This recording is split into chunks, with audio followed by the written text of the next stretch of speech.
চট্টগ্রামে আবারও ডেঙ্গু এবং চিকুনগুনিয়া ভয়াবহ রূপ ধারণ করেছে। আক্রান্ত ছড়িয়েছে শহর পেরিয়ে গ্রামেও। সিভিল সার্জনের দেয়া তথ্য মতে ঝুঁকি সীমার চেয়ে ৩ গুণ বেশি এডিস লার্ভা শীর্ষে চট্টগ্রাম সিটি কর্পোরেশনের ৮টি ওয়ার্ড। এ নিয়ে বিস্তারিত জানাতে নয়ন বড়ুয়া জয় আমাদের সাথে যুক্ত হচ্ছেন চট্টগ্রাম থেকে। জয়, চট্টগ্রাম সিটি কর্পোরেশনের ৮টি ওয়ার্ড কিন্তু ডেঙ্গুর হটস্পট হিসেবে চিহ্নিত করা হয়েছে।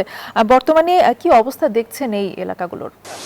অতি আপনি যথার্থ বলছেন, চট্টগ্রাম সিটি কর্পোরেশনের 8টি ওয়ার্ডকে রেড জোন ঘোষণা করেছে বলে আমাদেরকে জানিয়েছেন স্বাস্থ্য বিভাগ। তবে এখনো পর্যন্ত আমরা দেখছি আক্রান্তের হার কিছুটা বাড়লেও কিন্তু মৃত্যুর সংখ্যা কিন্তু চট্টগ্রাম নগরের মধ্যে নেই। একজন যেখানে মারা গেছে সেটি চট্টগ্রাম জেলায় মারা গেছে। তবে শহরের মধ্যে মৃত্যু না থাকলেও কিন্তু আতঙ্ক ছড়াচ্ছে, যেহেতু রেড জোন ঘোষণা করা হয়েছে। তার কারণে সিটি কর্পোরেশন তারা কিন্তু মশক নিধন কার্যক্রম যেমনটা তারা চালাচ্ছে, তেমনিভাবে কিন্তু এখানে যারা বসবাস করছে সবচেয়ে বেশি এডিস মশার লাভ হয় কিন্তু দেখতে পাচ্ছেন, যেখানে প্রতি সপ্তাহে সর্বোচ্চবার বিকাশ পেমেন্টে 50 জন হবেন পেমেন্ট চ্যাম্পিয়ন। জিতে নিন টিভি সহ আকর্ষণীয় সব প্রাইজ। ঘরের ব্যালকনির পাশে যে টবগুলো রয়েছে, এমনকি ছাদের টব রয়েছে, সেখানে যদি পানি জমে থাকে, যেহেতু বর্ষাকাল আসলেই কিন্তু বিশেষজ্ঞরা যেমনটা জানিয়েছেন, চিকিৎসকরা যেমনটা জানিয়েছেন যে এই সময়টার মধ্যে কিন্তু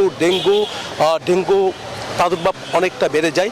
এইবারও তার কোনো ব্যতিক্রম নয় বলে তারা মনে করছেন। তার কারণে হাসপাতালগুলো তারা প্রস্তুত রাখা হয়েছে। চট্টগ্রাম মেডিকেলে প্রতিদিনই কিন্তু আমরা দেখতে পাচ্ছি 3, 4 জন, 5 জন, 7 জন করে কিন্তু ভর্তি হচ্ছে বলে আমাদেরকে জানিয়েছেন চট্টগ্রাম মেডিকেল পরিচালক। যেমনটা জানিয়েছেন, তাদের যে প্রস্তুতি, সব ধরনের প্রস্তুতি তারা নিয়ে রেখেছেন। চিকিৎসকরা কিন্তু তারা সেবা দিয়ে যাচ্ছে বলে আমাদেরকে জানিয়েছেন। এই ছিল আমার এখানকার সর্বশেষ। ফিরে যাচ্ছে স্টুডিওতে অর্থির কাছে। ধন্যবাদ আপনাকে। নয়ন বড়ুয়া জয় জানাচ্ছিলেন চট্টগ্রাম থেকে।